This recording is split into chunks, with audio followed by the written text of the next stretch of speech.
Vamos a otro tema que tampoco es muy alegre, pero que ha significado mucho en nuestro país, que tiene que ver con el 19 y 20 de diciembre de 2010. ¿Es así? Bien, estamos contactados con Alejandro Horowitz. Hola, Alejandro. Sí, ¿qué tal? ¿Cómo te va? Bien, muy bien. Decimos que es un tema triste el del 19 y 20 de diciembre de hace 10 años, pero también nos coloca en una situación en la que nos sentimos como pueblo, un pueblo capaz de haber superado el infierno, como decía Néstor.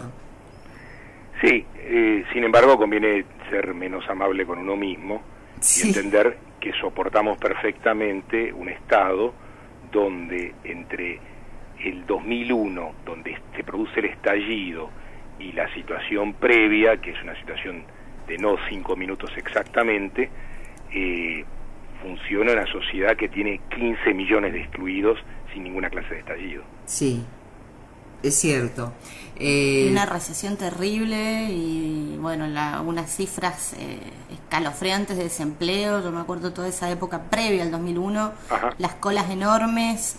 La gente revolviendo los tachos de basura no es desde el 2001, es muy es de anterior. antes, exactamente. Exacto, y cómo un pueblo que vivía en democracia puede llegar a una situación tan, digamos, definitiva, tan extrema, sin haber podido defenderse antes.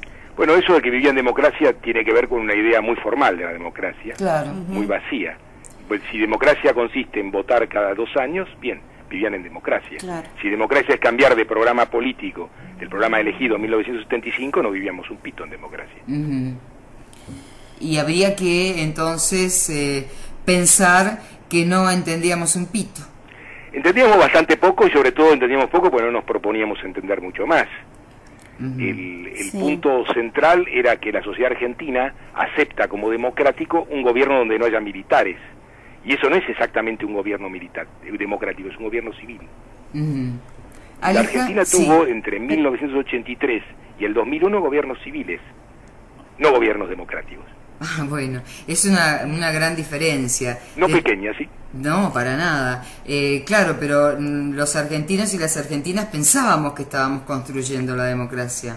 Bueno, uno puede pensar muchas cosas y estar profunda y violentamente equivocado, pero sobre todo conviene recordar qué ideas no solo funcionaban como ideas democráticas, sino que la idea de la convertibilidad es una idea muy poco democrática. Claro. Y es una idea que básicamente sirve para que aquellos que tienen productos exportables puedan funcionar mínimamente porque reciben dólares. En cambio todos los otros, bueno, que se jodan.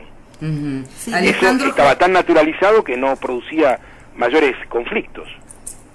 Alejandro Horowitz, estaba leyendo una nota en la que hacías una especie de paralelo entre De la Rúa y Obama, porque ambos estaban entregados a lo mismo, digamos. Ajá. Sí, sí. En general la gente tiende a pensar que si alguien es más inteligente que De la Rúa, tiene que optar por una solución mejor que la de la Rúa. Y eso solo es verdad a medias. Claro. Es decir, no está en ser inteligente. En algún sentido sí, porque si se quiere la más grande de las inteligencias consiste en saber para qué lado inclinarse. Y en ese sentido, bueno, un dirigente popular es, aunque en lo personal no necesariamente sea particularmente brillante, en tanto que se inclina, para decirlo en términos de Bertolt Brecht, por la fracción correcta de la oposición incorrecta, bueno, zafa. Es bastante complicadito eso. Sí, no es una cosa tan sencilla. La política no es una actividad sencilla. Bien, ¿vos crees que ahora se la está haciendo sencilla? Para nada. Ahora es más compleja que nunca, sobre todo cuando uno mira el rango de estupidez triunfante. Uno se da cuenta que hasta qué punto, porque uno puede decir, bueno, en la Argentina los economistas de otro caletre no tenían un peso muy determinado o muy determinante, y no miente, no falta la verdad. Sin embargo, Cuando uno mira a los Estados Unidos y ve economistas de otro caletre, como Krugman, por ejemplo, al que el presidente Obama invitó a comer a la Casa Blanca y escuchó prolijamente durante 3 horas sin hacer el menor comentario, para hacer exactamente lo mismo que dice la Reserva Federal. Entonces uno tiene que entender los límites operativos de la inteligencia. Sí. Y hay un viejo chiste que conviene no olvidar, que es así. Si uno tiene una enfermedad terminal y va al mejor especialista y el mejor especialista le dice que la enfermedad es terminal, elige otro especialista no menos importante, y si el otro le dice lo mismo, se deprime mucho. Claro. Pero si un amigo va y le dice que a la vuelta de la casa hay un señor que en 3 semanas, tomando unas inyecciones y tomándose unas pastillitas, se cura, elige creerle. Y le elige creer porque ninguna sociedad, ninguna clase social se suicida. Claro. Por lo menos de las dominantes. Exacto. Aunque esto signifique el suicidio general de todas las demás. Sí, porque nos suicidan en realidad. Así es, pero digamos, ¿por qué alguien que tiene 1 millón de hectáreas en la pampa húmeda se comporta como alguien que tenga 1 millón de hectáreas en la pampa húmeda? Eso se explica con bastante sencillez. Claro. Ahora, ¿por qué alguien que no tiene una maceta se comporta como si tuviera 1 millón de hectáreas? Eso es más difícil. Esto es lo que pasó, por ejemplo, en el conflicto del campo. Ya nos hemos ido un poco en el del 19 al 20. Sí, de alguna manera, sin ninguna duda.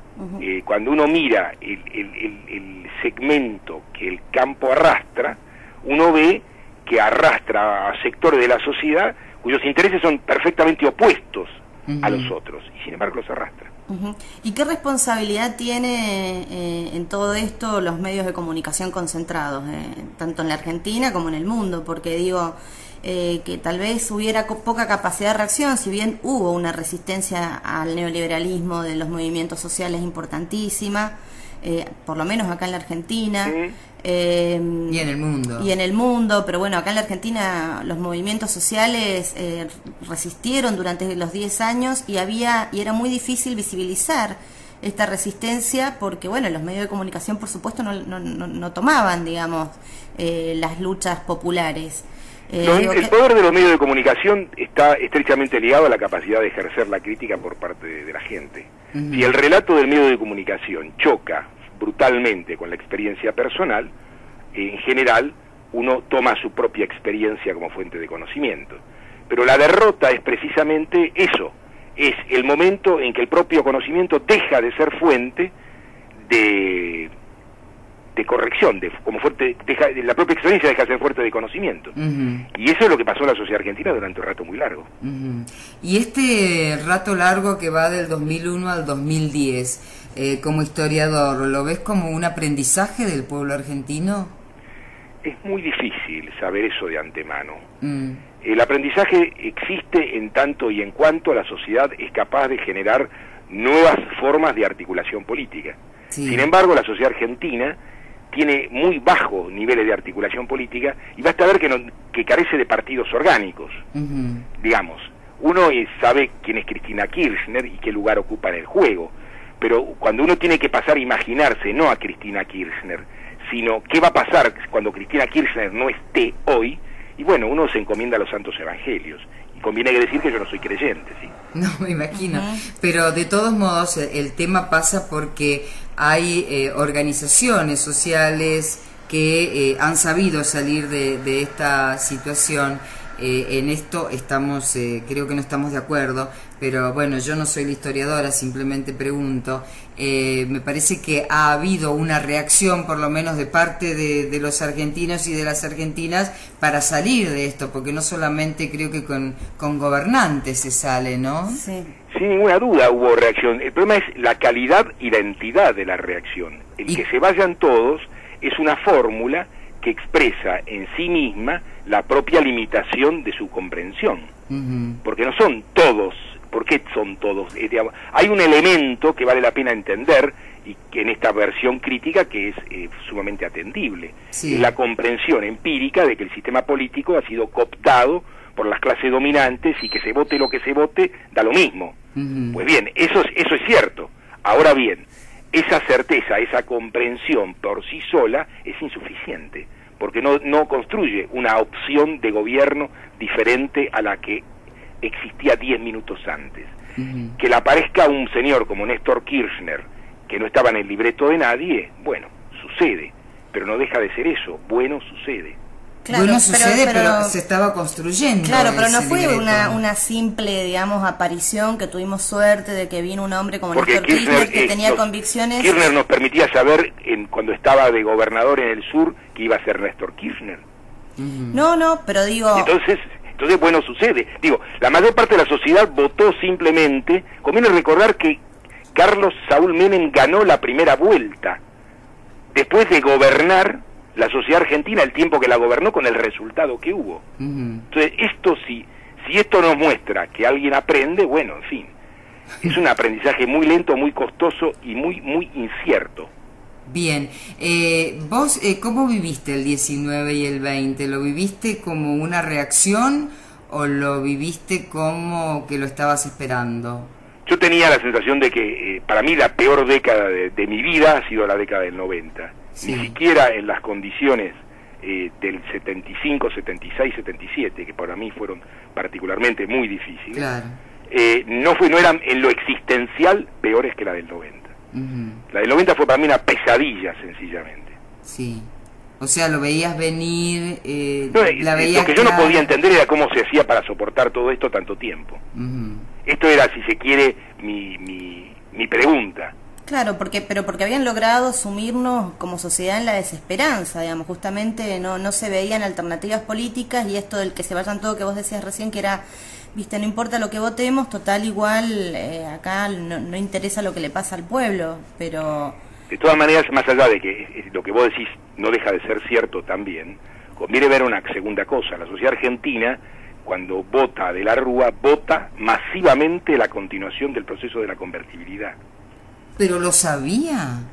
No, la sociedad argentina como sociedad posiblemente no lo sabía. Claro. Ahora, para cualquiera que supiera sumar, restar, multiplicar y dividir, era obvia la cuestión. Que estábamos pidiendo préstamos para que el 1 a 1 fuera posible. Para conservar el 1 a 1, y al mismo tiempo cualquiera que leyera la tapa de ámbito financiero podía ver cómo las reservas del Banco Central se esfumaban todos los días. Bueno, pero había una invisibilización de parte de los medios de comunicación de este tipo de cosas. A ver, los medios de comunicación pueden operar sobre una invisibilización, pero la invisibilización tiene que existir previamente. Los medios no la pueden construir por sí solas. Es cierto. De todos modos, como para terminar, porque ya estamos sobre las 6 de la tarde, ¿cuál es tu reflexión sobre el 19-20 de diciembre? El fin de una etapa imposible de sostener. Ya no había modo material de sostenerla, y cuando no hubo modo material se terminó, ni un minuto antes.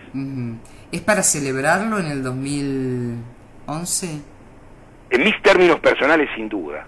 Creo que la sociedad argentina simplemente lo que tuvo fue el fin de un periodo que en algún sentido a un segmento de esta sociedad le parecía maravilloso. Claro, o sea, que hemos crecido un poquito por lo menos. Sí, si la medición es respecto a un piso tan terrible, sin duda. Bien. Si la medición es con años históricos mejores, de ninguna manera. No, por supuesto, nos falta mucho todavía. Uy, sí, un montón. Sí, Alejandro Horowitz, te agradecemos muchísimo esta comunicación y que nos hayas permitido charlar con vos. Por favor.